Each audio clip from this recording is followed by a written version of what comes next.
This is Musical Talk. Musical Talk. The UK's independent musical theatre podcast. Musical Talk. The UK independent musical theatre podcast.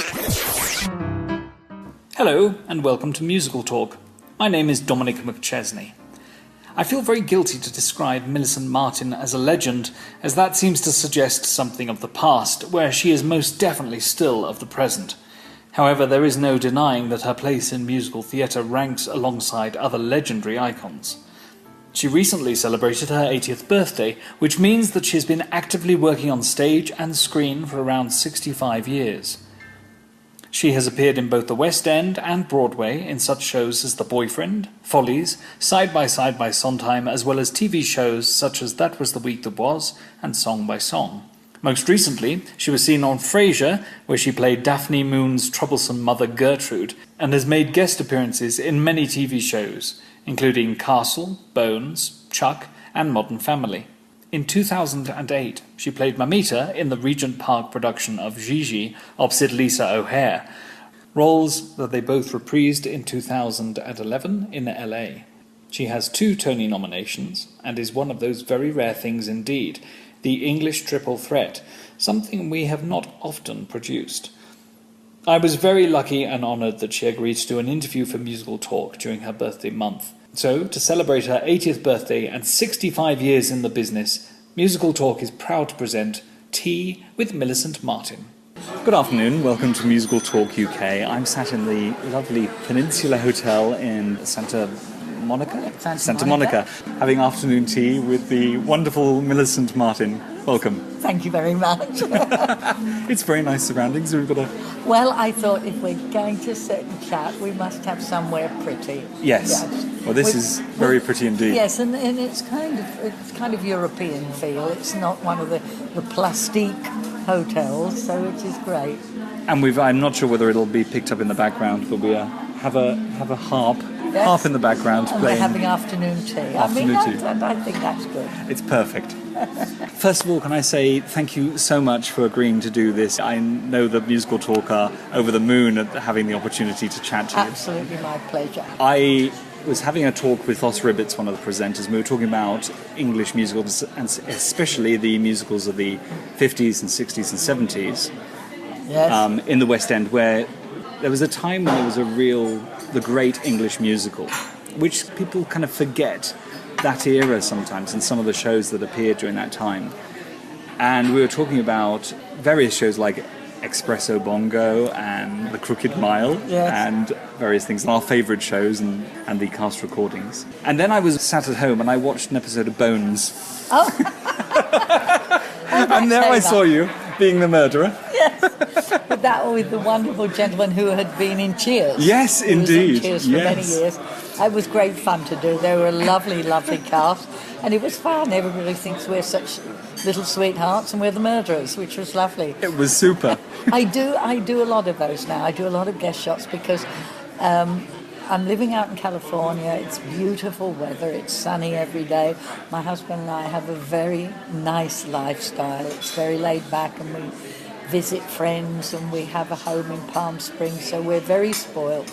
And so I tend now to do mostly guest shots because I'm not looking at 26 weeks of getting to the studio at 5 in the morning. And I love doing this other ones. I did a Castle, I don't know if that's over there. Yes, and, it has. And Modern Family. Yes, I've seen both of those. And of course, Hot in Cleveland, which is Betty White from the Golden Girls, who is my best friend. We've been best friends for 20 years, and she's an absolute darling lady, and she's an American icon as well, isn't she? I mean, she's just wonderful, and we have to hide her away a lot because if we go out to what I call normal meals, she gets so bothered, and she's so dear. She'll spend the whole time being lovely to people. So we tend to have her over to our place, and we're going up to her home in Carmel for the 4th of July. So she's a wonderful friend. I'm very, very fortunate. Oh, that's lovely. Yes. Oh, that must be very nice. Yes, because she must get all the time. And she's wonderful about it, but she'll spend the entire time being wonderful. You know, she won't turn anybody away. So she does that a lot, but then we try and find private things, private restaurants that she likes, where we can go.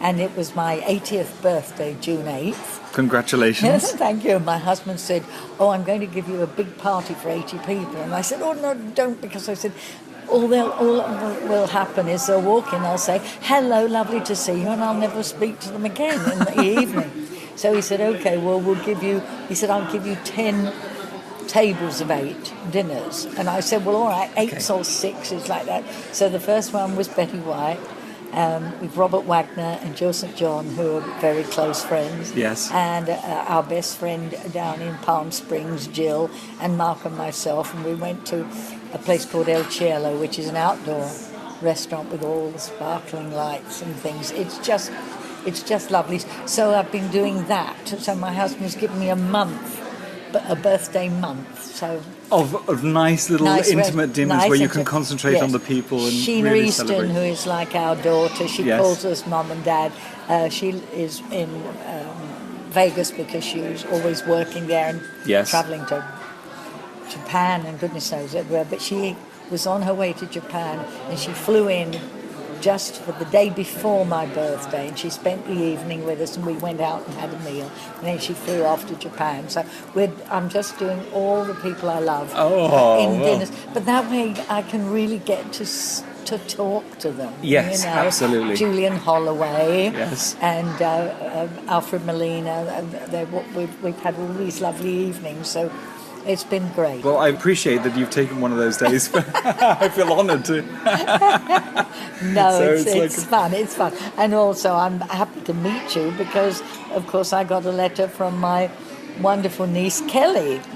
Yes. And she was the one that told me about you. So how did you meet her? Well, I moved down to Brighton and I got a job at the Sussex Arts Club just as a barman. And Kelly was working behind the bar at the time as well. And we just got talking and I told her, I said, I've just left drama school and I'm a jobbing actor. Yeah. And then we were sat at the bar one day and she said, "Oh, my auntie does a bit of acting." Like this, you see. And I thought, because I'd had this conversation with quite a few people in Brighton, is like, some dear on the amateur circuit, you see. Like end of the pier. Yes, end of the pier. And I kind of went, "Oh, that's nice." And she went, yes, may know her name. And I was like, "Oh, yes, what's her name?" And she went, "Oh, Millicent Martin." And I fell off my chair. I was kind of like in complete awe. So, because, I mean, for me, we'll mention it a bit later on, but for me, certainly growing up, my special treat every week was being allowed to stay up on a Sunday night and watch Song by Song. Oh, how lovely. So, of course, I was very familiar with that was a very good show. It was a nice show because great. It what I liked about it is it gave people a little bit of knowledge about these wonderful composers, absolutely, lyricists that you really don't know much about. No, it educated people, and they say they know they like that song and they like that song, and then they find out it's written by the same people. Yes, but that's fun, because then you've got something that means something, not just a song here and a song there. You realise that there's a style that you love. Yes, exactly. Because in America they have a great tradition of touring theatre. Oh, yes. Most big cities in America have huge theatres and auditoriums and things. It's very arts-oriented, America. I'm sorry that England, the lovely little theatres in the little towns are all sort of fighting to stay open because here it's a huge business, and you can go on tour for a year and a half. Yes. And you're still hitting big towns. I mean, you're not doing the little villages. You're still hitting really big towns that have fabulous theatres and stuff. And it's a shame we don't have it there, because whenever an American talks about plays and classics, they always say, well, of course, the British do it best. because of the actors. And we should do. We have the actors, but they should have somewhere to be able to go. I mean, a few years ago I came over, Michael Rose, the lovely producer, did Chitty, whom I adore. He sent me this play called Cemetery Club, which had been done on Broadway. Oh, yes. And he said, it's going to be a tour. And I said, great, I have never been on tour. In all my career, I had never been on tour. I'd gone and done a panto, maybe in Birmingham or a summer season in Bournemouth, but I'd never done a tour. And to go around all the theatre in Bath, and just one in Stratford and Oxford, and see those, and the Oxford Theatre and the hotels in Oxford are just beautiful, and the theatre's lovely. We had the best tour. We did Chichester. We actually played the Chichester stage. They managed. They said to them, "Well, ours is a little proscenium," and they said, "We don't care, please. We'll fit it in," and we sold out. It was wonderful. Now you did that with I did that with Anne Charleston. And Judy Cornwall, and that was great. So that was lovely and it was lovely to see the theatres. I did enjoy. I mean, some of them made me want to cry, but at least I saw them. Right, because of the state of them, you mean? Yeah. So, pantos help the children become theatre lovers, but the mums and dads kind of need to push them a bit, I think, to go to the theatre more often. It is.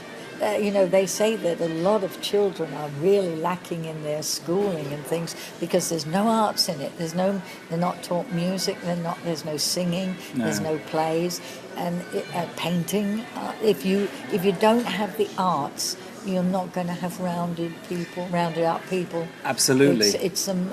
Those arts are terribly important for children because what it does is it gives them, which Betty White says is the most important word in the world, it gives them curiosity. Yes, absolutely. Stephen Sondheim said, now that he teaches, he said his great joy is to watch the curiosity of the children. Yeah. And if they don't have that, if they come home from school and do their homework and that's been a horrible day and they just want to play, there should be something going on in the school that just gives them great joy. Yeah, absolutely. And and sadly, it is sadly, but it does seem like the arts are one of the things that get cut. I know.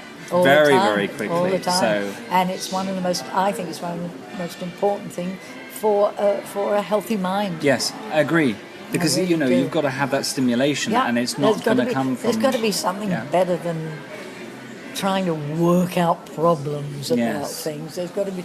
So you're not working the brain all day long. There's something that's working the soul. Yeah, yes, working the soul. That's a very, very good way to put it, I think. Yes, that is true. Now, what about your childhood, if I may ask, with the beginning of theatre? Did you go to the theatre as a child? Were you taken? I don't remember going to the theatre, but I remember that I don't know why I wanted to dance. Maybe I heard some music or something. But at the age of 3, we lived in Romford. Yeah. So I'm an Essex girl and proud of it. How dare they make fun of it. So I went to a lovely lady called Edna Bull. I went to her school of dance. She taught ballet. Yes. And I went there when I was about 3. And after a while, she said to my family, I think the child has talent. So she said, I suggest the Italia Conti Stage School. So I went for some Saturdays. I remember being a kid and they did little shows and things. And then, of course, being that it was wartime, my mother and I both got TB. Oh, really? So I couldn't go to school anymore. I was sort of homeschooled. Sadly, my mother died when I was 12 from the TB, but I luckily got over it. And when I was about, I think, 11, I went back to Conti's. And my father said, I can only send you on Saturdays, that's all I can afford. And I went, I think, for about a term, and then Italia Conti, who was a wonderful lady, said she saw talent in myself and a guy called Anthony Newley. So she gave us contracts, right? Which meant that we only paid £5 a term, but we had to take, like, we took the tea to the teachers while they were teaching. You had to do all the little jobs and things. We sharpened the pencils and we put all the papers in order in the office, and we made sure that the kids hung up all their clothes and for that we were taught. So I was there from 12 to 16, and then I got into a musical called, at 14 I went into Lute Song that Yul Brynner and Dolly Hass did in London. Wow. At the Winter Gardens, it was called then. And my dad had to take me because I was under 15, you had to be 15. So I was 14, so I did that for about 6 months. And then when I was 16, I got into a thing called Blue for a Boy. Right, yes. Musical, and I was in that for quite a while. And I was going to have to go on tour with, I think it was an Emil Littler, and Ian Paul was the wonderful man who ran all his business, and I was supposed to go on tour, and I went for an audition for South Pacific. Yes. And there was like 300 people there, and I had 6 callbacks, and I got it. And the last time, Mary Martin came in to see the 5 of us because we had to cover her. Right. So, and she chose me. She said, well, so I got into that, and because I had to then go to Ian Paul and say, please, may I not go on tour? Yes. And he said, well, I'll do a deal with you if you promise me that if you go into South Pacific, you stay working in London for 5 years. He said, you don't go on any tours. You don't go on the tour of South Pacific, because I didn't have to. He said, and you don't take anything that you have to go on tour. He said, will you do that for me? He said, because I think in 5 years somebody will notice you. So I made the promise, and it was, I did Guys and Dolls. Yes. And I covered Vivian Blaine in that. And it was almost like 5 years to the day when I heard about The Boyfriend. And I went to John Hewood, who had choreographed The Boyfriend, and he was in Guys and Dolls as well. Yes. And he said, yes, come along and audition. So I had to find some music, and I got no money. And there was a music shop near me, but, the sheet music was like maybe 6pence or 7pence. I couldn't afford that. And I saw a basket, and it said, everything a penny. Yeah. And I went through all this music, and I found Jessie Matthews Over My Shoulder.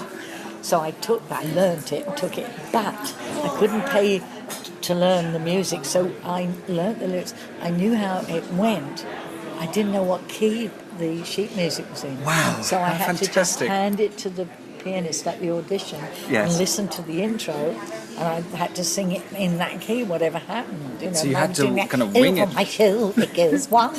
Well, I did it all like Jessie Matthews, and I got it, the part.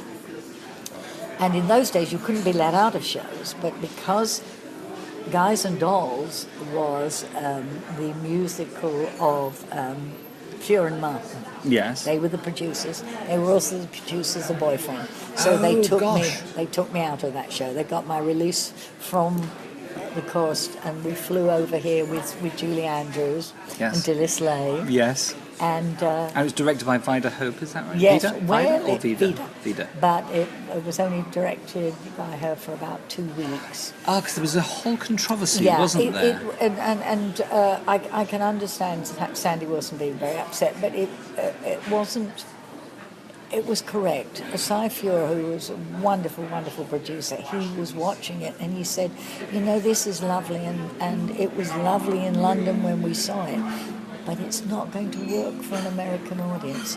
He said it's got to be tightened up. And the Four Perfect Young Ladies used to just wander all around. He made us all be together and do exactly the same thing. So when we did We're Perfect Young Ladies, we were all... It was absolutely the same, and he was right, but it was a shame, and it was very sad for Vida because she was. I suppose it was a shame in the way maybe it was handled, maybe from the stories you hear and when I've seen a few interviews with Sandy. Cy Feuer just said to the two of them, it needs to be sharpened up, and it didn't work. So I don't know. We were kept apart from what was going on. Sci-fi or good. let anybody know, because there was like 7 of us Yes. and 7 Americans. Right. You know, so it was going to be very hard because the American kids were very worried and upset when this happened, and they didn't know how we would react. Yes. You know, and I said, we all but said it's not your fault. It's something else. So anyway, but he was right, and it was amazing. And on the opening night, they threw their programs into the air. It was like, you know how people throw their mortar Yes, boards? yes. They threw their programs into the air. They were screaming. They were screaming. It was one of those magical... It was a huge and enormous hit. And I was very pleased to say it, because although it was, you know, not nice, at least it didn't flop. Yes, indeed. Because that would have devastated it. Yeah. But it was a huge hit. And so that was my 5th year. So I waited as he asked. And so it got me that late. And what a Broadway debut as well. I mean, and that's my 60th year. We were here on Broadway 60 years ago. Oh gosh! 60 years ago we opened. On your birthday? In May. Gosh. So yes, and Julie's lovely. She always says, "Yes, you can tell everybody that we've been friends, but don't tell them for how long." That's wonderful. So was that her first trip over here as well? Yes, it was. So and then she stayed. It was. Did she? Yes, she. We all signed a 2-year contract. Yes. Julie's parents would only let her sign a 1. Oh, that's They interesting. thought that was long enough for a girl who was only 20 years old. Yes. And so, luckily that happened because they wanted her for My Fair Lady. Alan J. Lerner, he phoned her on the off chance. You know, he said, we would adore for you to play her. Is there any way you can get out? Because I know you've got a 2-year contract. She said, I haven't. I've got a 1-year contract. And he said, oh, you're available. Oh, how wonderful! And if then he hadn't history was phoned- made for. Yeah. Wow. And she and I shared an apartment in New York. Oh, lovely. Yeah, so she's a wonderful girl, great friends, and I loved working. And we still, I mean, of course, on my birthday, flowers came from Jules. Yes, You yes. know, as always, she's a But dear I think friend. you do, if you are in a show and you have that bond of a company, then you never lose that. No. You know, it's... It's like me with the side-by-side lot. I mean, Julie McKenzie's my best friend. Well, yes, and David Kernan as well. You know, So and we lost our darling Ned, and it was Ned who actually made me a star. was it? Oh, that's Yeah, interesting. because I'd done the musicals. I was known for my musicals, having done Espresso Bongo and Crooked Mile. Yes. But Ned asked me to do, that was a week that was, because I had done a couple of, they had these, the 6 o'clock show Yes. on the television, the news. They used to do funny bits, and they would do parodies Yes. of songs. So you'd use this tune, you know, but they would write different lyrics. And I went in and did a few of those for Ned, but you had to learn them very quickly. And I have an almost photographic memory. Yes. So thank you, my father, who had a complete photographic memory. I did those for a bit, and when he was putting together, that was the week, he realised that he needed somebody who could learn songs, and especially the opening song, very quickly every week. Yeah, because it had to be topical, so it was written They almost were putting immediately. stuff in on the Saturday at 6 o'clock in the evening. I had to learn. Now, the opening number was always the same tune, but it Same was tune, the but the different- week's things that had happened. And the chap who wrote that was Herbert Herbert Kretzmer, Presner, who wrote Our Man Crichton. Our Man Crichton, and then did a little thing called Les Mis. Yes, that was quite successful for him, wasn't it? So, well, I heard that there was an interview with him recently, I think, and there was talk that Our Man Crichton might get a little revival. It's a wonderful show. It was such a lovely musical. I hope it does, because at one point they were talking about bringing it to Broadway, and I think it would have gone wonderfully. Really? I think they would have loved it all, the Victoriana and everything, and the island. The island was done brilliantly. Yeah. It was done very simply, but it was done brilliantly. And working with Kenny Moore was such such a... Oh, Yes. what a dear man. And that's, of course, where I met David Kernan. He was in that. Of course he was, yes, exactly. And now I have a few questions which were Yep. sent to me by people. Actually, this was very interesting. It actually links to Espresso Bongo as well. And this was which was asking that because Paul Scofield and Kenneth More were both really actors and not singers. Yes. So he was wondering, how did that affect the show? Or was that some sort of spin-off from... Because Rex Harrison had been so successful in My Fair Lady. But that was... we were before Rex. You were before that. Yes. So this was... I mean, I actually don't... I know Espresso Bongo. Yes. But I don't know the cast recording of Armand Crichton, unfortunately. It's a nice one. So have a listen. So It's I a will very... do. It's a and very, very... scene-wise, how was their voice? I mean, well, Paul Scofield's great. it But was- he's got it was- character and... It was great. Kenny Moore sang very nicely. I mean, Yes. and the character didn't need for him to have this huge... There was David Kernan with his wonderful voice, and we Yes. had a couple of other had people... Patricia playing- Lambert as well, didn't you? So- Patricia Lambert.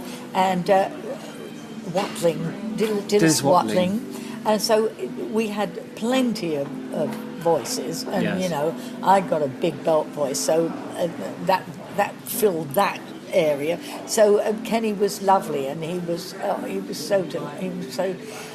The lovely thing is when you get an actor who comes in. I know we have a lot of brilliant actors who sing brilliantly, Yes. but in those days that wasn't the case. Yeah. We were not trained to do all three. That's where I kind of got my foot in the door, was because I had learned to sing, dance, and act. Well, you were the English triple threat, Yeah. and you know, if you forgive the expression, but Yeah, it's, but no, but it's that's true. fine, But you but, were, and it was unusual for English people to do that. So to be with that. with Yeah. Kenny, he was such a wonderful actor that I thought he brought something to the musical that added and made the script so much more meaty because Yes.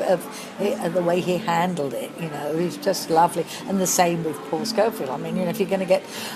It was so funny, when I was doing The Boyfriend, I stayed with a friend over here, Paulette, and she always, you know, she played the maid in The Boyfriend. Oh yes, Broadway. Hortense. Yes. Hortense. And she was very into British actors. She knew everybody. You know, and so when I got this part, I phoned her and I said, I'm doing a musical with somebody you like. And she said, who? I said, I'm working with Paul Scofield. She said, in my whole lifetime, I would never have put you two together, ever. She said, I never think there would be anything you two would do. So, and Paul was wonderful. Really? And he knew, I mean, when we were doing the first read, Yeah. we were all sitting around. It was the Cadbury people, so Mr. Cadbury gave us the reading at his house. So we were sitting there, and they put me next to Paul. I tried to sit somewhere else, but they didn't know. And I sat next to him, and I was really nervous. And he bent over to me and he said, I've never done a musical before. You will help me, won't you? And I was so insecure about it, I believed him. And I said, oh, yes, I will. And then I thought later, what a sweet thing to do. That's brilliant. That's just so nice that somebody had that. Yeah. Yes. No, I you know, luckily with them, I just think they added to it. Yes. With their talent. Oh, that's very good. That's just so nice that. Yeah, I mean, and also Kenneth More also had history because he was in the stage version and in the film as well. Yes, So yeah. it was kind of Yeah. one of those parts that he owned. So it was Yes. nice that he actually did the musical as well. Yes, so. yes, it's lovely. Well, let's hope that we see Armand Crichton That would brought be back. fun. That would be very good. Be fun. So whoever gets Tweenie, it's a wonderful part. It's a wonderful part. it was very different because they obviously adjusted the story to make Tweenie much more of a. Well, yes, she was kind of the troublemaker, babe. She was the Right. cheeky one. That he really liked her, but he'd have to keep her in check, you know. So his whole thing was Tweenie, Right. you Yes. know. And then of course when they got shipwrecked on the island, Tweenie and he are the only two that know how to do anything. So they become the king and queen. They become the king and queen. Right. But there was one song that was very fast and very wordy, lovely song. And one night Noel Coward was in, and I thought, and I had done a show, one of his shows, and I thought, oh, if I go wrong on this, You'll never hear the end of it. You know, and the lyrics I can only remember a little bit is, every time I try to be proper, I come kerplump and hell of a cropper. I haven't the grace to save me face at all. Like every night with the cooking in the kitchen, the squalling and bawling and binding and bitching will carry right through to the master in the hall. But I tries, yes I tries, till the tears come to me eyes, and I tries like the devil to do me level best. Yes I tries, till I damn near he dies, 'cause I want to be a lady like the rest.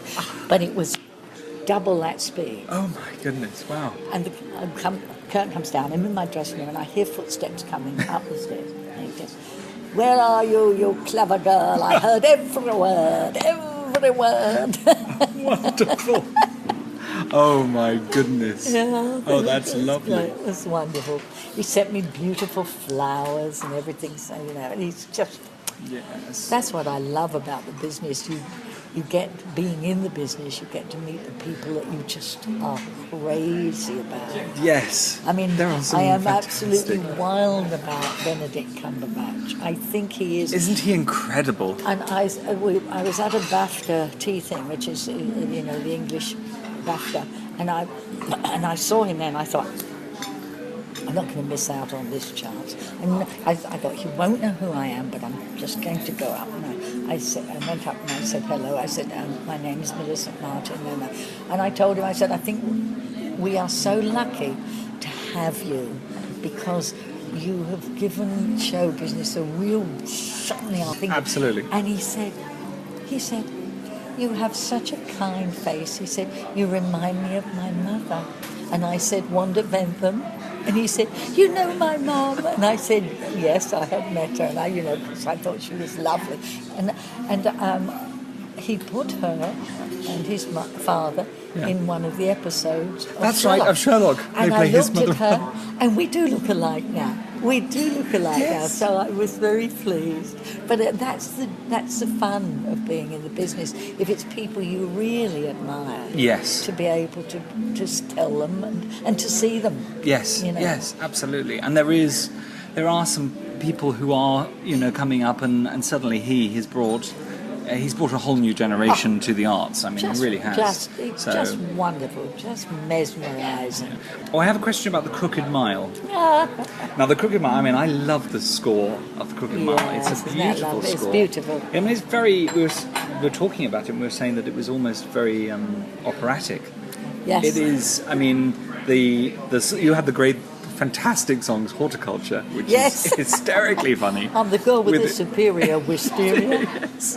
And all the double entendres, and it's lovely. just great. Yes. And Meet the Family, which that is was great with Liz Wells. Yes. Oh, what a wonderful lady. And she had the If I Ever Fall in Love, which is one of the most If beautiful I ever ballads. fall in love again. It is gorgeous. It was beautiful music. Yes. It was music. And of course, I've got this wonderful part of Cora. Yes. An amazing part. And on the opening night, you know, it did it for me. I mean, the applause was amazing, and we all finished, and the curtain came down. It went up to the last bow, and Elizabeth Welsh said, "Remember this, sweetheart," and she pushed me forward to get another applause. And she was right. I've never forgotten it. Yes. I've never forgotten it. That was, and we worked many times with Ned Sharon on television, so we did shows together. Yes. And I always said to her, that was just the most love. She said, I wanted a kid to have something to, you know, to carry with them all their lives, you know. When things get rough or if people are not nice. Yeah. There was this lady who had this generous spirit, you know. Wow. Terrific lady. Well, she came back. I think the last thing I knew about her was she did there was a concert version of Nympherent, and she came back and she did, because she was in the original with Gertrude Lawrence. Yes. And then she came back and she did the same character she did like 50 years ago, but I haven't, so. How lovely. But she really was quite amazing. Yeah. So, and it's a beautiful. For people who don't know the score of The Crooked Mile, you should try and get the original cast album because it's just beautiful. It's a real forgotten English classic. It's almost like light operetta. It's yes, beautiful. There's some lovely stuff in it. And it was, that and Espresso Bongo. When I was doing my research, it struck me that was almost mirroring the Angry Young Men in the Playwrights. The Espresso Bongo and Crooked Mile were quite groundbreaking. Yes. Because they were very hard-hitting and they were about London life and about Soho life and about, like gangsters and prostitutes and all the rest of it. They were talking, it wasn't, we didn't make it all fancy. They showed the raw side of it. Yes. Yeah. And all the lovely girls playing the prostitutes. all my friends who were in the chorus of other shows got into it. It was great fun. Oh, that's funny. Somebody says, do you think that The Crooked Mile merits a revival? Do you think it would work? Obviously, it was topical at the time, wasn't it? But now it would be a period piece. Yeah, I don't. That's hard. That's hard to say. I think that the other one, Our Man Crichton, would because it's a classic. Yes. This was written as a piece of its time. Right. And it's a bit worrying because, we talk about that was week, that was. And yes, it's wonderful. And I don't ever want them to play any of it ever again because it doesn't, it's dated. If you see it on television, it doesn't work. And I don't want it to be seen. I want it to be remembered. Right. As something that was good at its time. Yes. But there were, certainly with TW3, there were the two big key moments. I'm thinking of the two which I've seen on YouTube, and which was obviously the Southern song. Oh yes. Yes. I want to go back to Mississippi. Yeah, absolutely, yes. And also the Autumn of the Years. Yes, Autumn of His Years. Which of course is and I'm glad they are there because I didn't see them, but to see them now, they are still quite powerful. Autumn of the Years it's a real amazing piece of television. You think that Herbie wrote that in like 4 hours? Oh my God. And your performance as well, I think, considering the circumstances, is astounding. Oh, because the emotion that must have been going... We had to put the music down 3 tones. I couldn't sing it up there. My voice, I was so devastated, and I knew I was going to probably cry. Yes. And I said to Ned, stand me in shadow. But he stood me in shadow, but the one eye that wasn't in shadow was the one, if you see it on a big screen. Yeah. Because I said, I don't want people to think I'm crying. They'll say, oh, well, they did this on purpose. But I had to sing it much lower. I just couldn't reach it. Gosh, wow. Yeah, the whole program was quite groundbreaking. We went in at 10 o'clock on the Saturday, our usual thing, because it happened on the Friday. And we went in on the Saturday and we started at our ordinary show. And I went up to Ned and I said, we're 20 minutes into rehearsing this, we can't do it. And he said, I know. And he said, okay. And he said, we'll send everybody home. He said, everybody go home, come back at 4. So we left at about 10:30 and we came back at 4 and they'd written that. Gosh. In that time.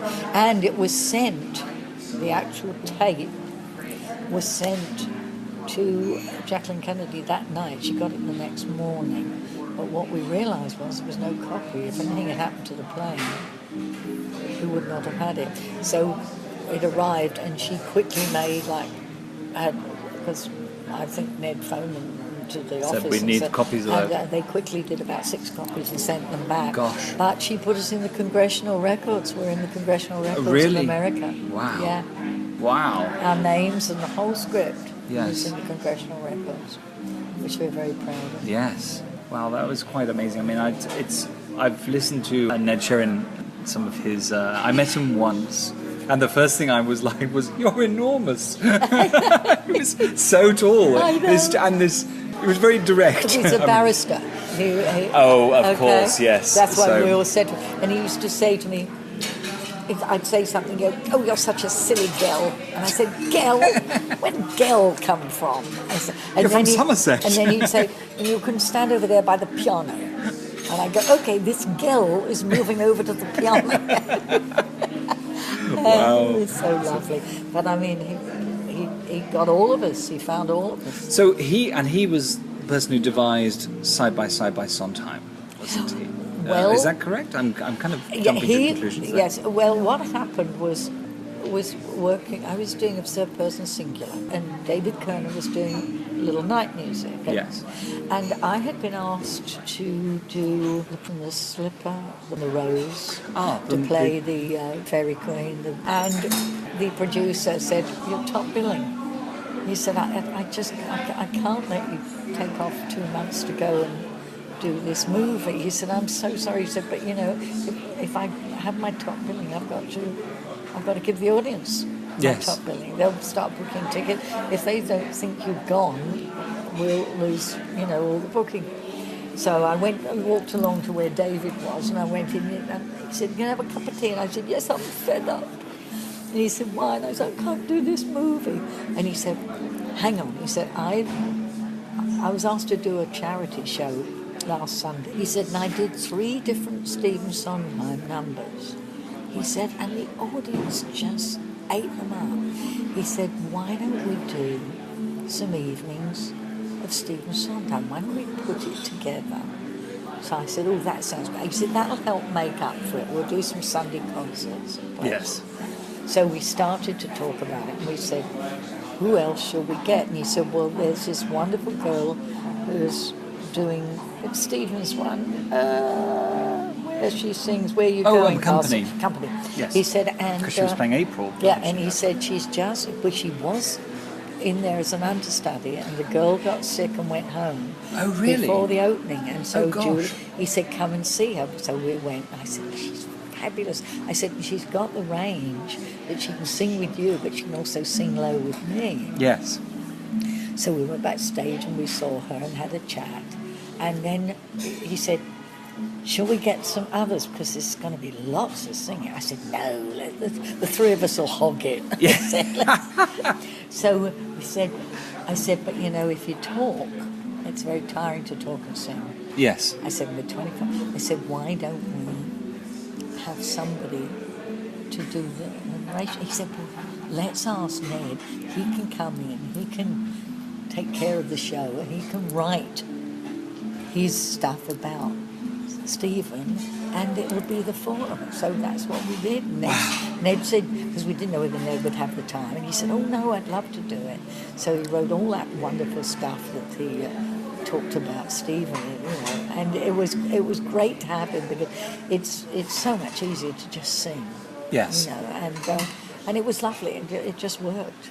It was. I mean, it really is. It took us ages to get the running order right, because we put the songs. Do we do the songs chronologically? Do we do?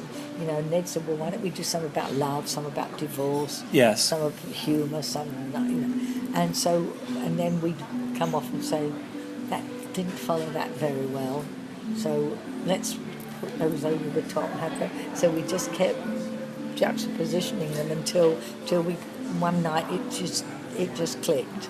Because I think it was one of the very first, if not the first, show that was based on a composer's work. It was. I think, and then the there first was one. all the others. So I think it was the first one. Well, David apparently got in touch with Stephen to ask permission, and Stephen said, "Absolutely, but I can't think of anything more boring." So there you are, Stephen. That was one thing you weren't perfect about. Yes. Oh, by the way, on my 80th birthday, I got an email from him saying, "Happy birthday, darling. Welcome to the club." So we did the 4. I think we did 4. We did. We went to Cleo Lane and John Dankworth's theatre. That's right. We did our Yes, very yes. first one there, and we did another one. Oh, I forget where it was. It was up north somewhere.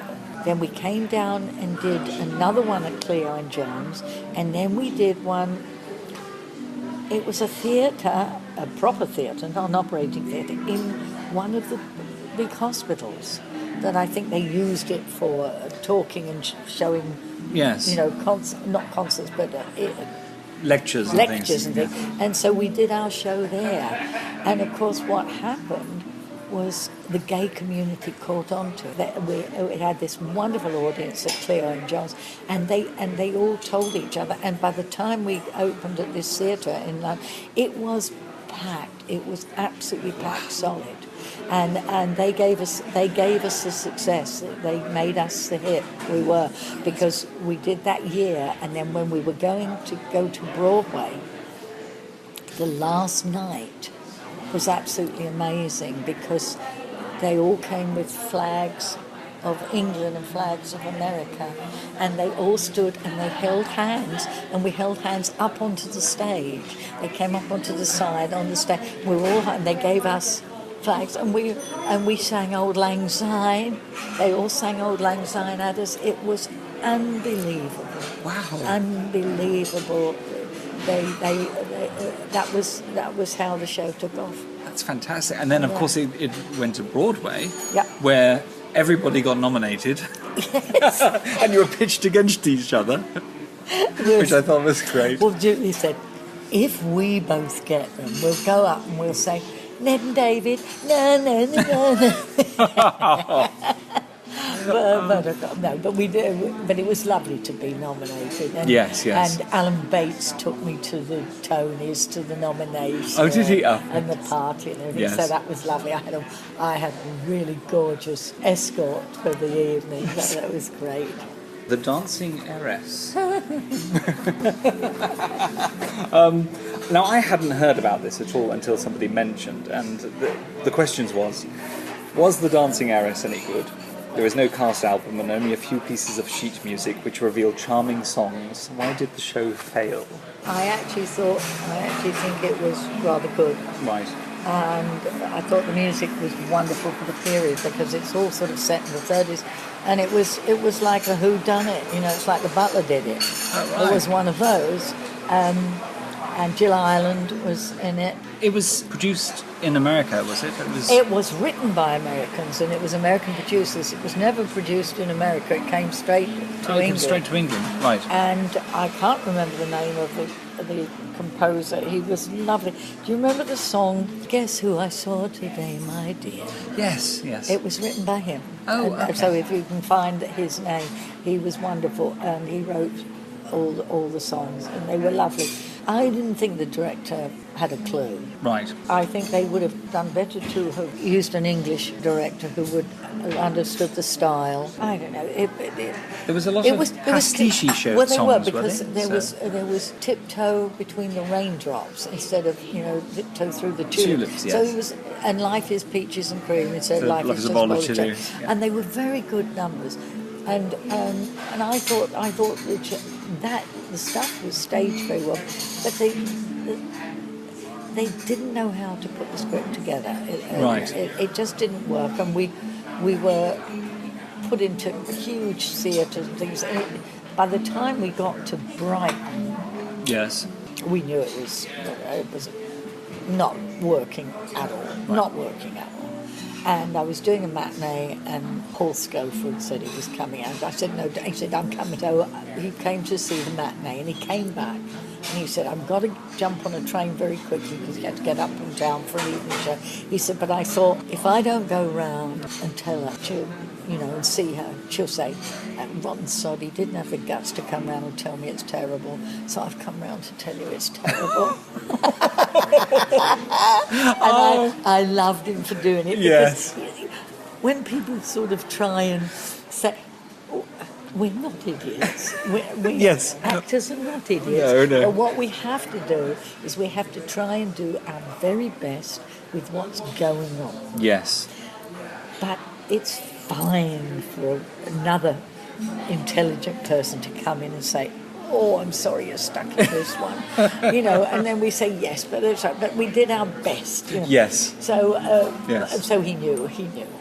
But I thought that was lovely that he came round and said that. That was, yes. Because I kind of went, oh, thank you, darling. Yes. But there was, it had a lot of good stuff going for Yeah. it. So So if they maybe had a little bit more courage and kept it, more they courage, might have been and able to if shape they'd it into edited, something. and written some new bits and that, but they just kind of got on with it. I didn't feel that they were prepared to do a lot of changes. I didn't think any of the songs had to be changed, because I had one, Marion's on the Make, Yes. which was a great number. Really? Which is, I'm going to get into my low-cut gown, I'm going to shimmy, shake and take the town, I'm going to turn the whole place upside down. Marion's on the Make, I'm going to flash my fingers, roll my eyes, I'm going to scintillate and tantalize. They better run for cover if they're wise. Marion's on the Make. It was a that's great super. number, That's and a real, I remember the lyrics because I loved the lyrics. Yes. And I finally... I gave it to Marion Montgomery. Oh, really? Yeah, because Oh, she was a perfect. great so, friend, and I yes, said, you've got use it. Yeah. It was a great song. Great song. Oh, that's great. Oh, I want to track that It's down now. it's a real swing number. Well, I think obviously the person who sent that question in, he's obviously done his little bit of research, Yeah. and so he's obviously found some of the sheet music, and like I said, it sounds delightful. Yeah, so, it worked. The music worked. It really did. That's fantastic. Funny, we mentioned before, but Anthony Newley, Yes. because you were at Conti's together, and you were both doing the little odd jobs in order to Both pay your way. Cockneys, both Cockneys. Oh, both Cockneys? They said at one point they said, we're a bit worried about you, the Cockney's accents. You're never going to get anywhere with a Cockney accent. Because in that time, if you had a Cockney, you only ever played maids and butler and well, like what yeah. they said, maids and toilet attendants. when they had well, you don't, but they used to have toilet attendants. Yeah, no, I do remember. So if you had to put so- a penny in, Yes, and that's they'd right. give you change. If you had, Yeah. So that was it. That you were chosen to do the film version of Stop the World, I Want to Get Off, yes. which I saw. I have, there's one little clip on YouTube, which Yes. there's a couple of little clips, Yeah. and it's wonderful to see that, and it's typically Yes. English, It, which is a it- lovely number. It's a great didn't channel. quite work because our producer, it was the first time they were using multi-camera for a film, Ah, right, okay, and yes. he chose not to tell any of the actors that camera one was running all the time, and so he then edited it to his specifications, but we had been directed to do the performance for the three cameras. So what happened was it was very disjointed, and like we'd be looking in the opposite direction because we were looking towards camera 3 and he'd still got his camera 1 running. So very strange. it was very distressing that he took what was a wonderful show and chose to manipulate it like that. Yes. But it was lovely to work with Tony Tanner. Yes, yes. He's such a delightful He's an man. LA resident now, isn't Yes. he? So, yes. I haven't seen him in many years, but he's just wonderful, and I love doing it. And Tony, bless his heart, I said to him, when I'm typically English, there's typically Russian, and then typically German. Yes. And I said, I find the Russian and the German a bit close. I said, you feel like writing another one. So he wrote typically Japanese. Yes, that's right, and that's specifically in the movie film, version. That's the only in the movie. That's yes, right. to have a different thing, so we could have a scene that was different. Yes, yes. And so he wrote that. Bless his heart. I'd forgotten that. The last time I went to see him at, he was doing a cabaret, wonderful old restaurant and cabaret place that's on Regent Street. I can't remember the name. It's all red seats and everything. But so I went to see him, and I went with a guy called Mark Curry. Do you know Mark? Oh, Curry? yes. And I was doing Noises Off with him, and he said, oh, I'd like to come. I said, now, Tony's not been well. I said, if his voice has gone a bit and that, I said, I don't want you to sit there going, I said, I want to go and really enjoy him. And he said, no, I would love to. And we went. We had the most wonderful time. He was stunning. But the intro was what broke me up. When they do the drum roll, and he did his own intro.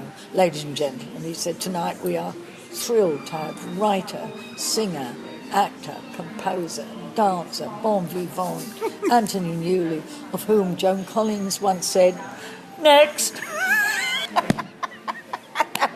That That was his intro for himself.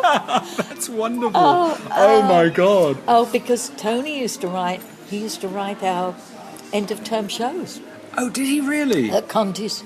Oh. Yeah, and I did one song, and I cannot remember. The only thing I can only remember the title, which was I remember the little bit of melody. Why must I always be the lonely second fiddle in the love concerto?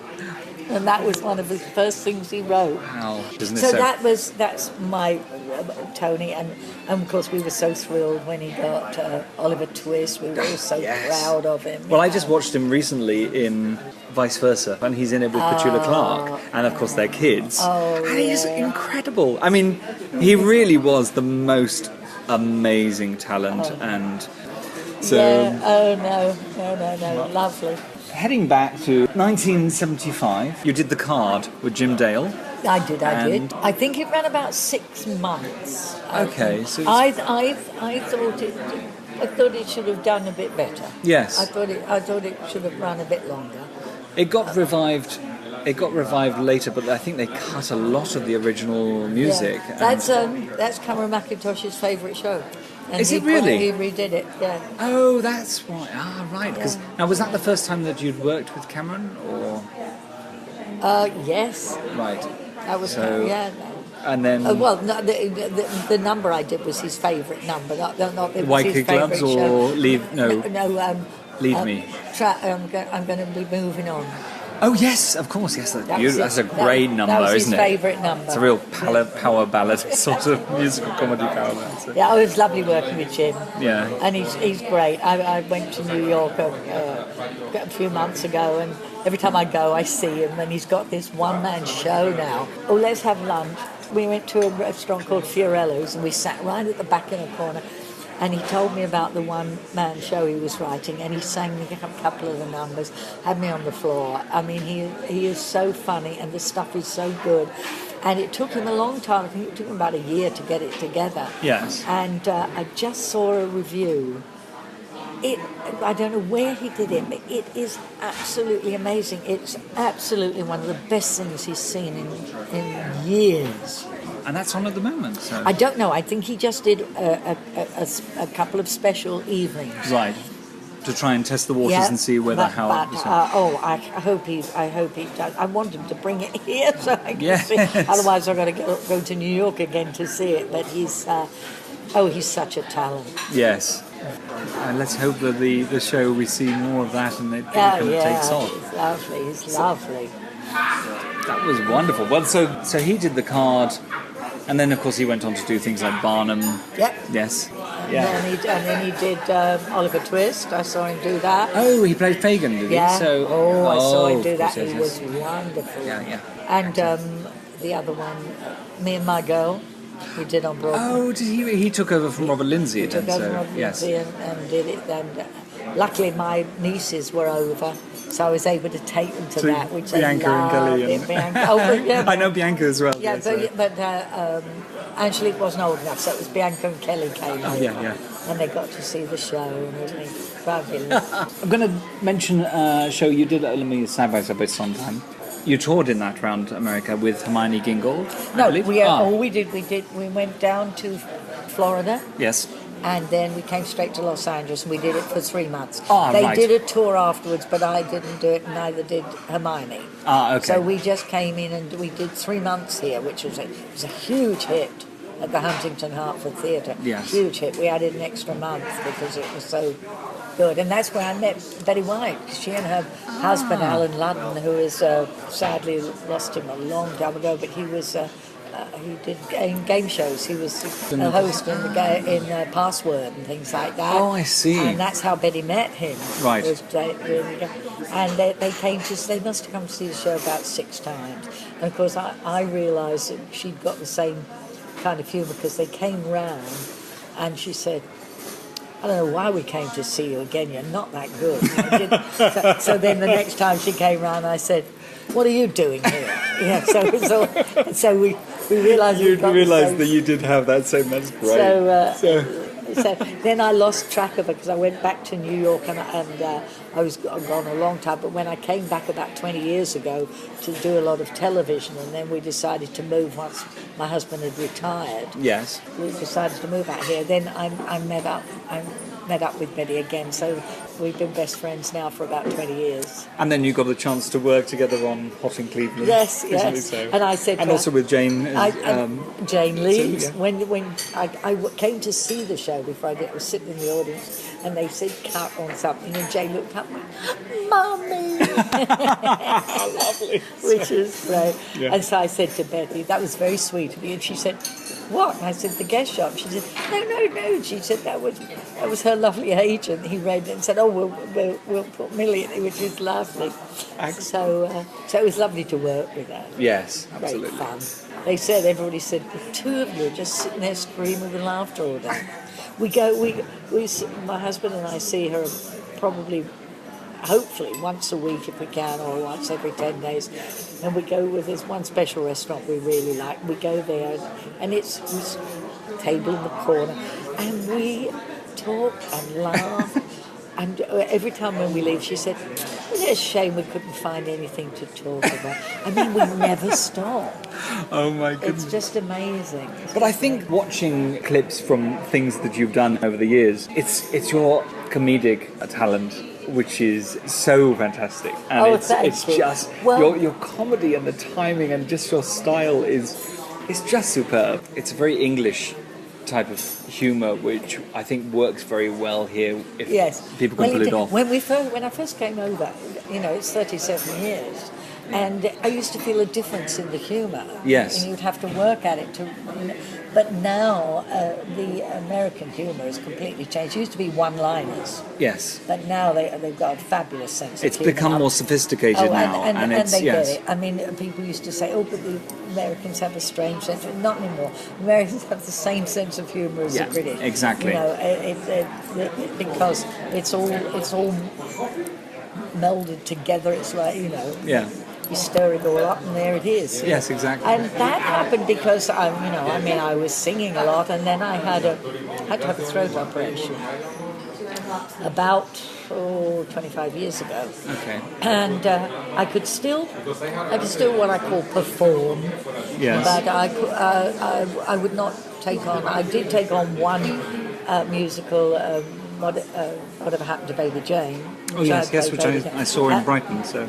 Oh, you saw the concert. The concert well, version. then we did it over here as a musical. Yes, in Houston. In Houston, yes. Wow, you do know you. So, and it was a wonderful part to play, and it had 14 numbers, and I sang them very well and enjoyed them. Yes.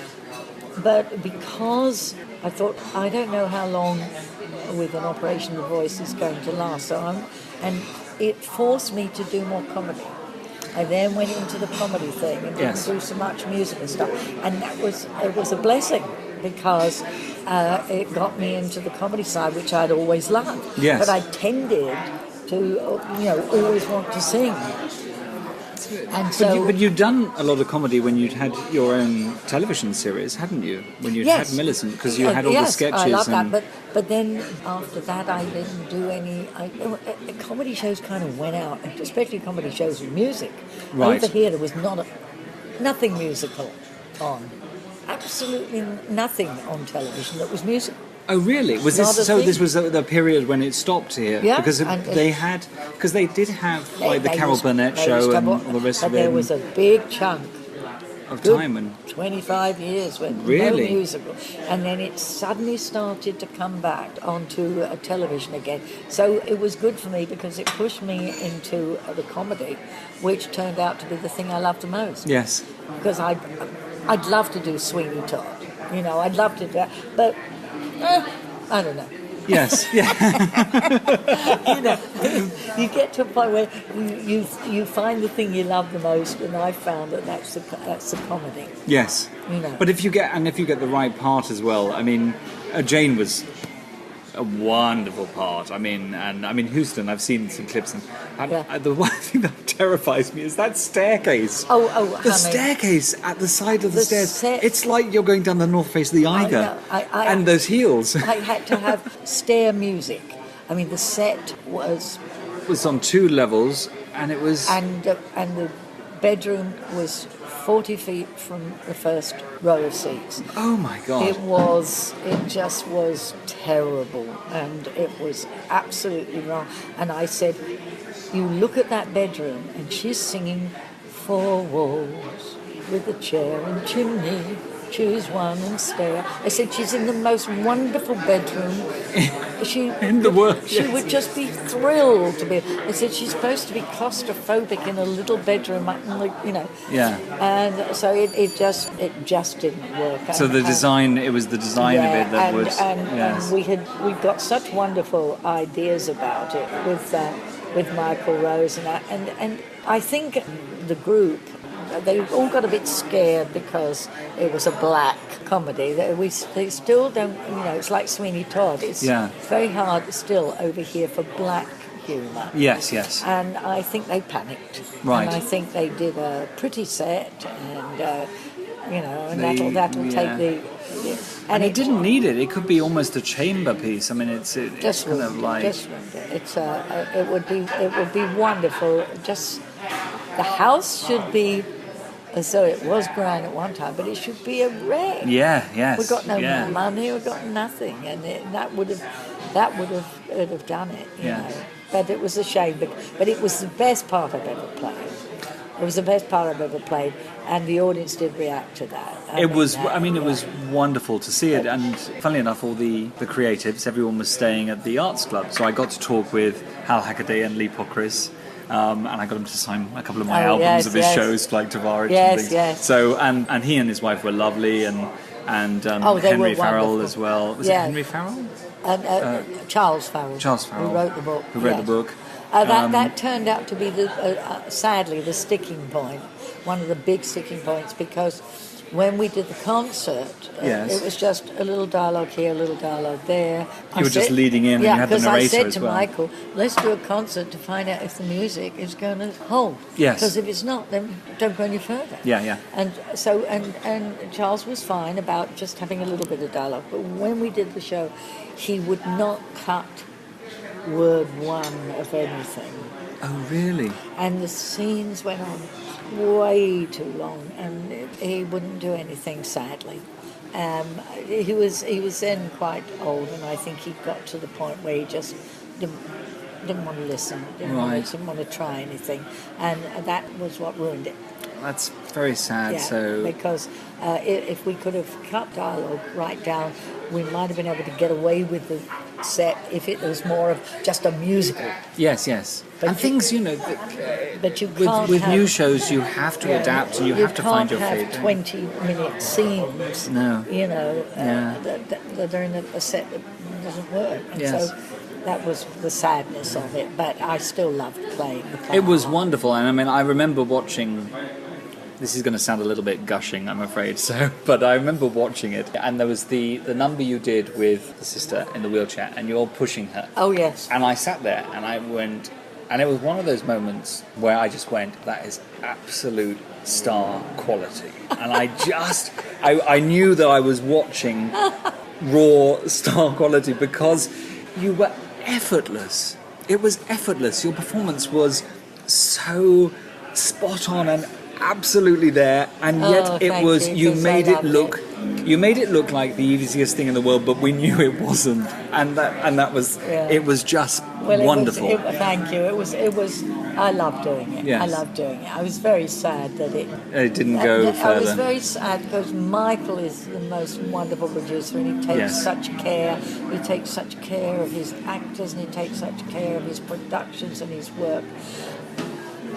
And he was let down. Yeah. And I felt so sorry for him. And our director, who is wonderful, David Taylor, because Henry sat next to him every day and told him how it should be done. It was very sad. But I'm glad we did the concert because it proved to all of us that there was stuff there. Yes, there was. It was fun. It was fun. It was a little bit of one of those magic moments. So I'm going to go back in time a little bit. Yes.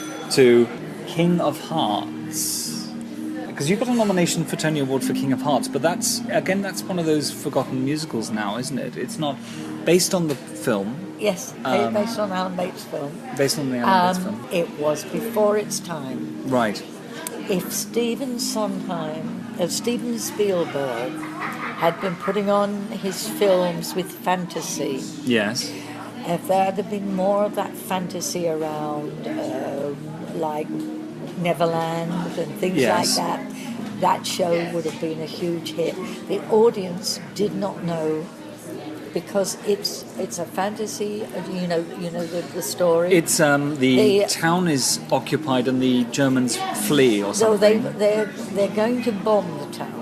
They're going to that's flatten right. it in 3 days, and everybody's got to leave. And they suddenly realise after they've all left, the English soldiers say, the asylum. Nobody told anybody in the asylum up on the hill. Yes. And so they send one guy, Malabates, to come back to get them and lead them out of the town. Right. And they have noticed that nobody's around, and they've come out and they've come down into the town, and they've taken over. The guy said, "Oh, I always wanted to be a butcher. And I take over Madeleine's nightclub because I've always wanted to have this, this thing." And so they're all there doing their lives, and he comes into the town and he falls in love with the daughter of one of the crazies. Right. This thing. And he finds out, instead of leading them out, he finds out where the bombs are. Oh, right. And he diffuses them. He diffuses them. And he leaves, and so the then town... and then they go back up into their little... Oh, It's quite sad. They all go back up to their place, but they've had these wonderful 3 or 4 days of being all these people. And being kind of normal. Yes, In a I guess weird- I'd sing one thing where I'd just sing, "Isn't it magic?" You hear the music, the magic, that was lovely. But we were the most expensive flop ever on Broadway.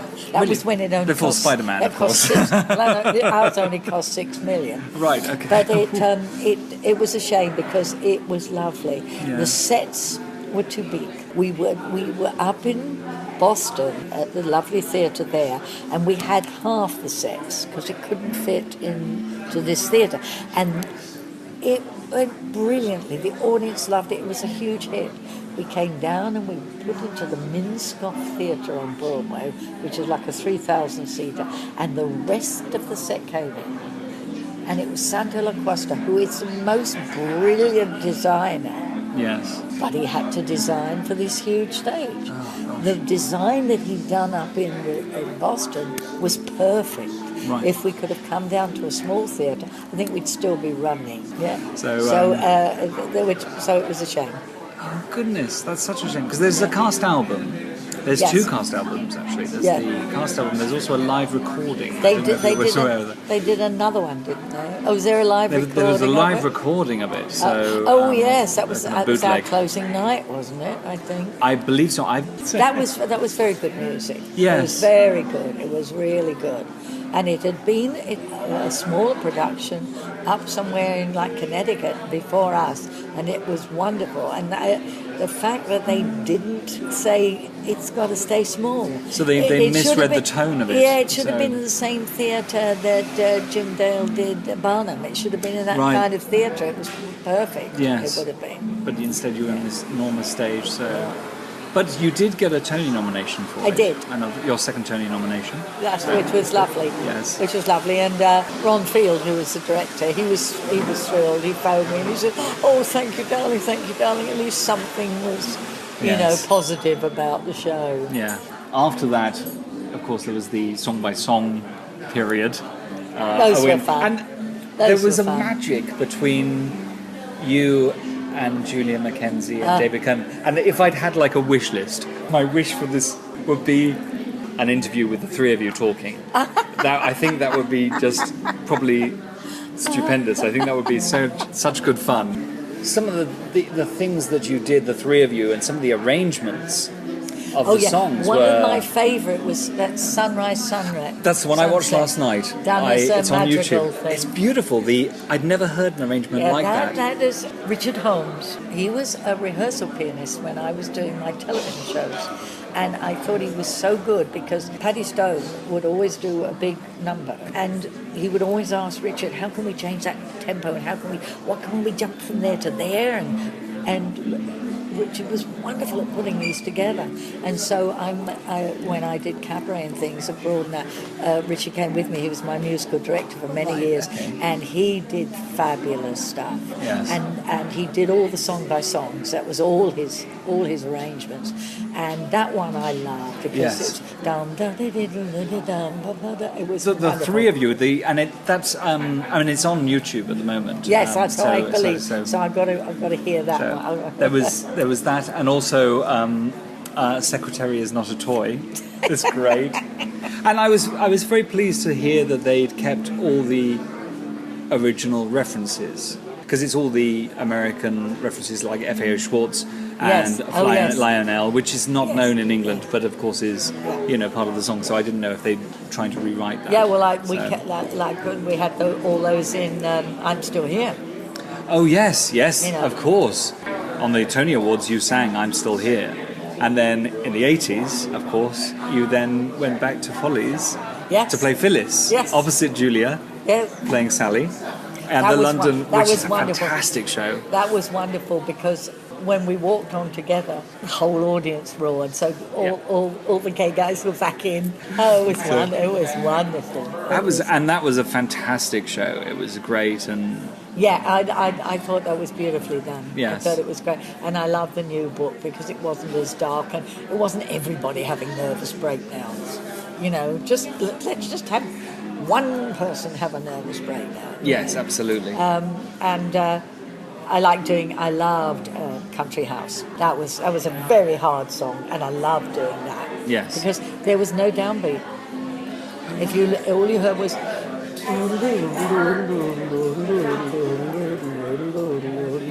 So if you got lost, because then it would change key, and you suddenly, am I still in the same verse or have I missed it? But it was a wonderful one to do, and I liked But Underneath. Yes. The bubble number. Yes, that was fun. Yes, because that was changed from there was another number into Lucy, and also I think the original production was only one act. Wasn't it? And I don't know. The original production was only one act. So, and the London revival was, of course, the two acts. You had the second act, started the first act, ended with everyone. I loved all the plastic with the girls great. behind them in blue lights. Yes. I thought that was lovely. And of course, I get the Stephen Sondheim monthly thing because I'm one of the patrons. And so. I was reading that today, and there was Sally Ann Triplett, who played the young Phyllis, and the wonderful girl who played the young Sally, Julie. She was having a big article written. It was just, those two kids were so wonderful. They came in and played the young I didn't realise Sally. it was Sally Ann Triplett. Yeah, She's a great star now. Yeah. So. Well, it was It was what was fantastic about Follies was that the entire cast, to have an all-star cast in this great show. It's wonderfully written with beautiful songs and these amazing characters, and seeing all these people back on stage again together. I think it's probably his best score. I think, and the overture is the best overture ever written. Yes. It just thrilled me every night. That and the South Pacific overture. Oh yes, When I did that, and sitting in Drury Lane and hearing boom, boom, boom, dum, dum, dum, every night. It's just like goosebumps. I'm in this.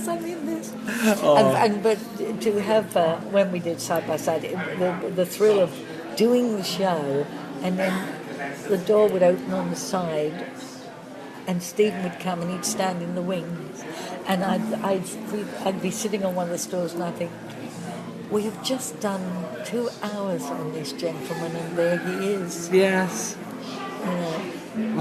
Just amazing. What's wonderful about Side by Sondheim is that it's been added to over the years. Yes. So it's now expanded. So it now includes all the other stuff.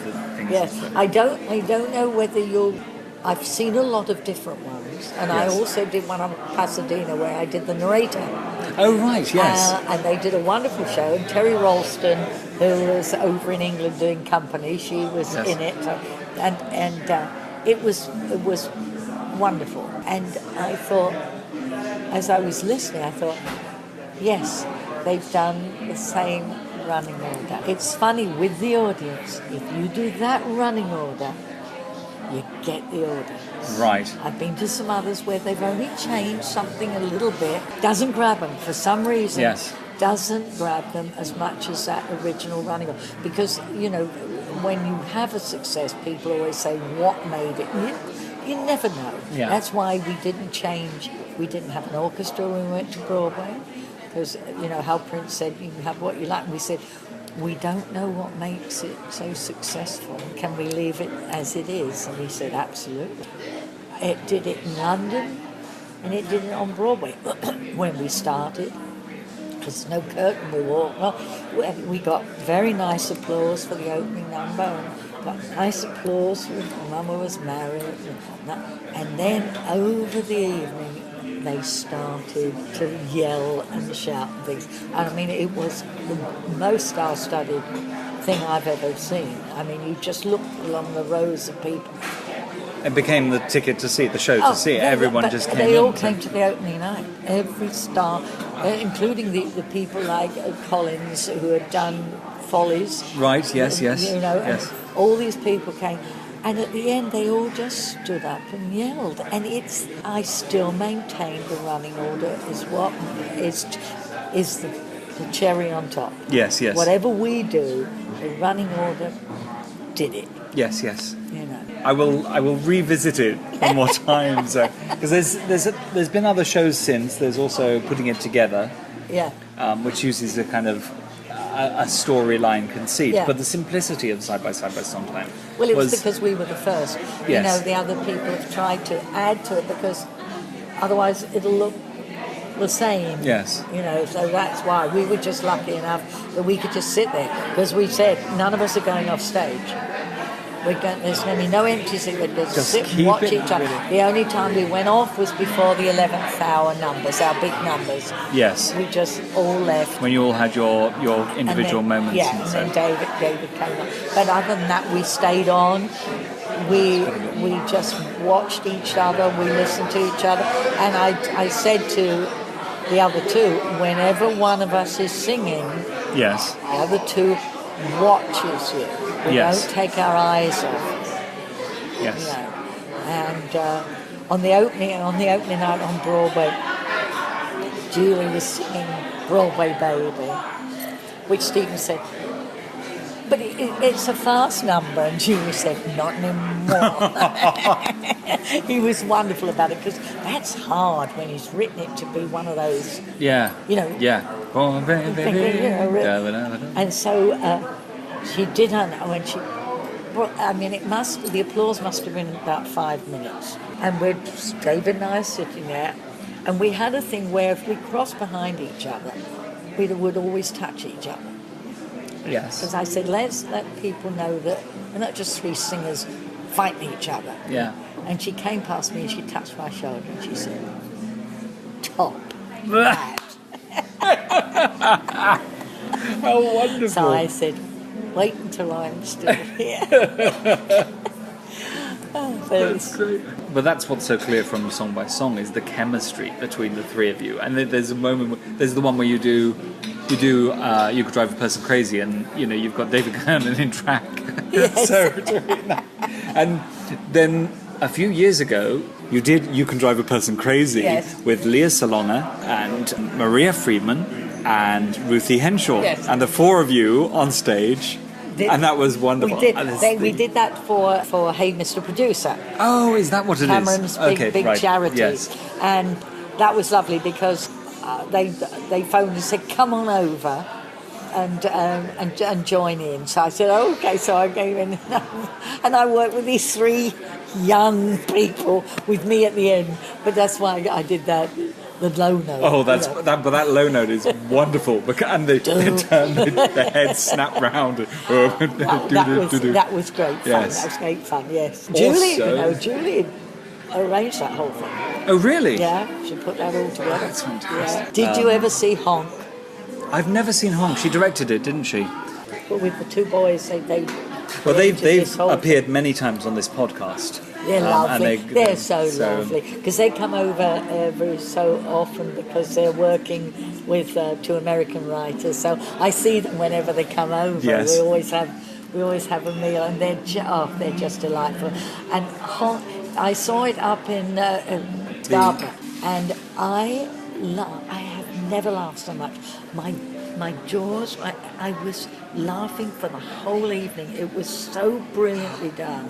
It's my favourite little musical ever. I remember when they were starting out, because I grew up in Devon, and they used to do shows at the Northcote Theatre, and they did Just So there, and they also did one on about Tutankhamun. But yes, I think it was just called Tutankhamun. Out of all the roles you've played, do you have any particular favourites of there?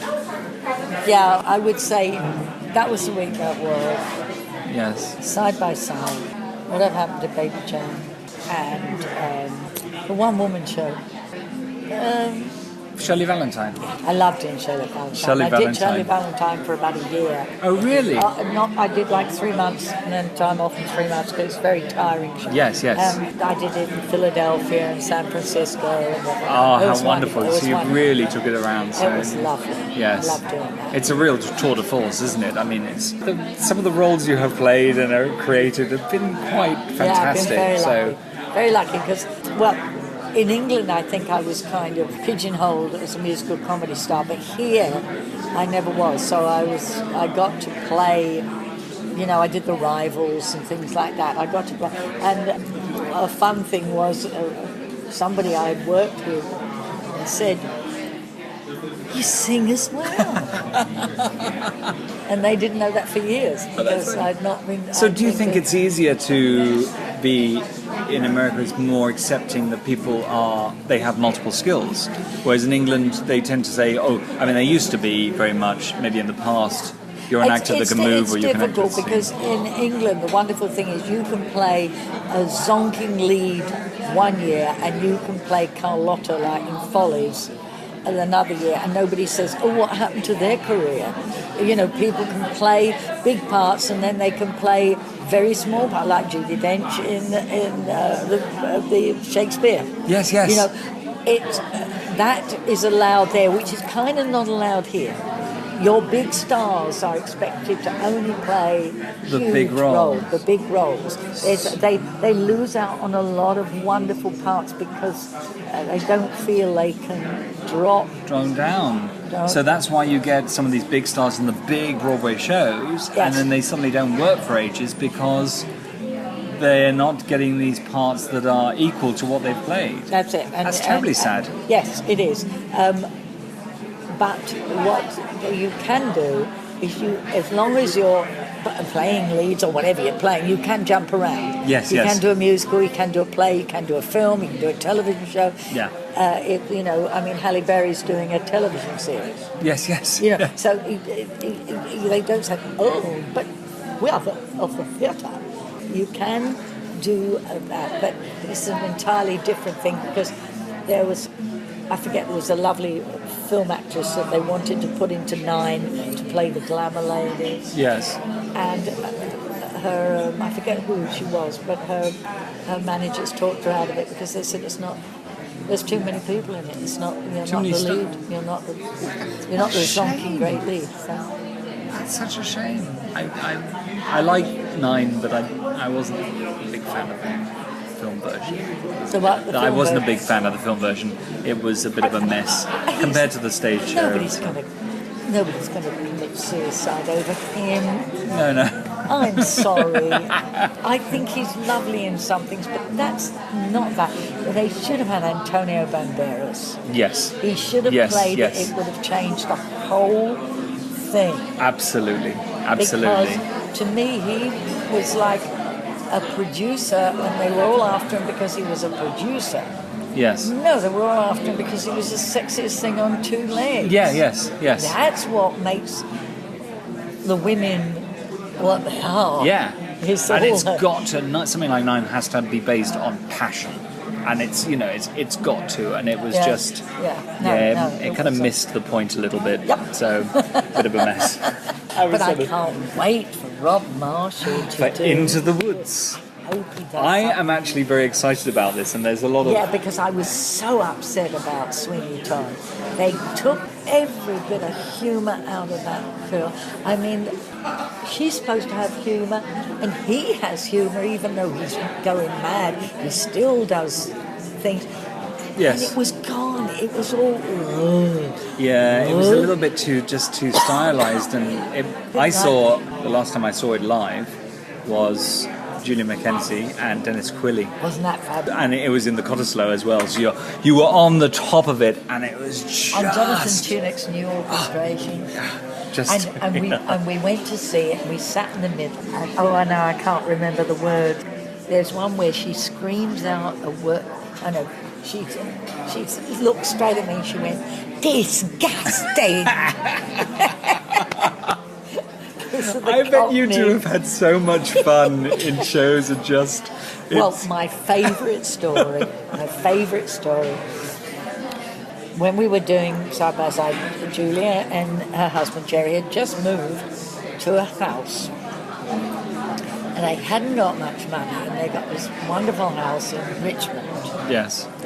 So he got a book and he learnt how to do air conditioning and heating and all this. Then he got people to come in and to check it and give him the okay. So, and they were painting and they were doing and laying. They were doing everything. And we're doing one night, and we finished something, and Julia went like this, and there's paint. She didn't see it because it was there. I got so hysterical. I thought, I'm not going to be able to sing another number in this show. Oh, that's wonderful. There's all paint down the front of her arms. And then one time we were doing A Boy Like That, and I came out and I forgot the lines, and I went, a boy like that could kill your brother, forget that thing and buy another. And Julia sounded like somebody underwater. She went,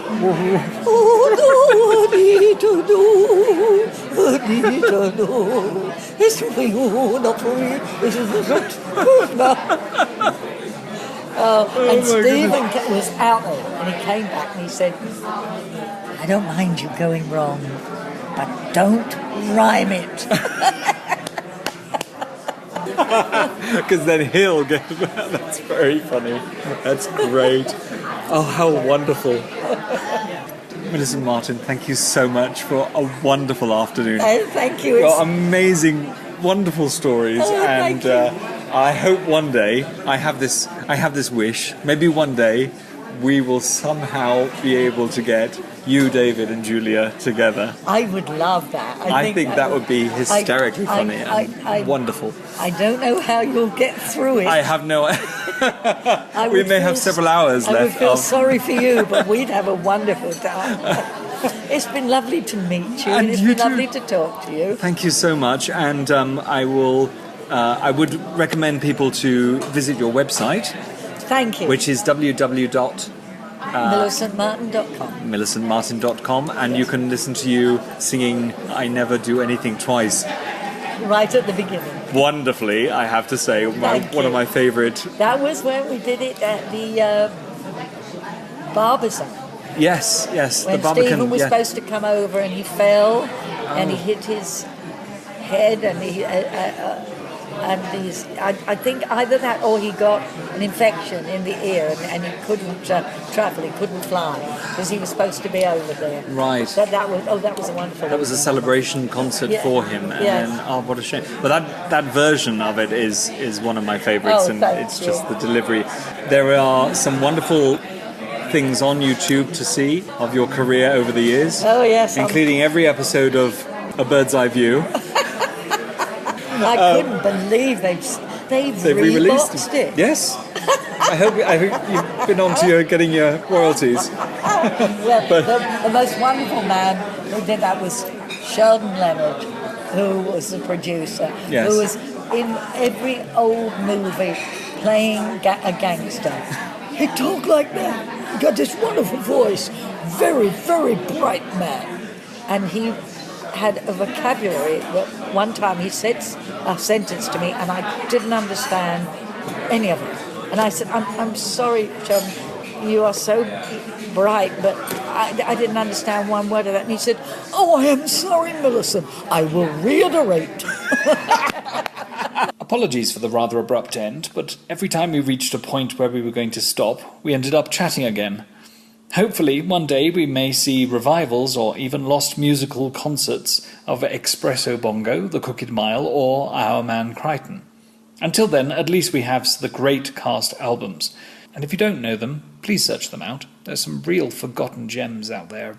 I would also recommend the book A Tanner's Worth of Tune by Adrian Wright, which is available on Amazon and gives a great insight into the history of the English musical. My great thanks to Millicent Martin for taking time during her birthday month to chat to us. It was a wonderful afternoon. And thanks as well to Mark Alexander and also to Kelly Martin, who helped make this happen. Please do look up her website, www.millicentmartin.com,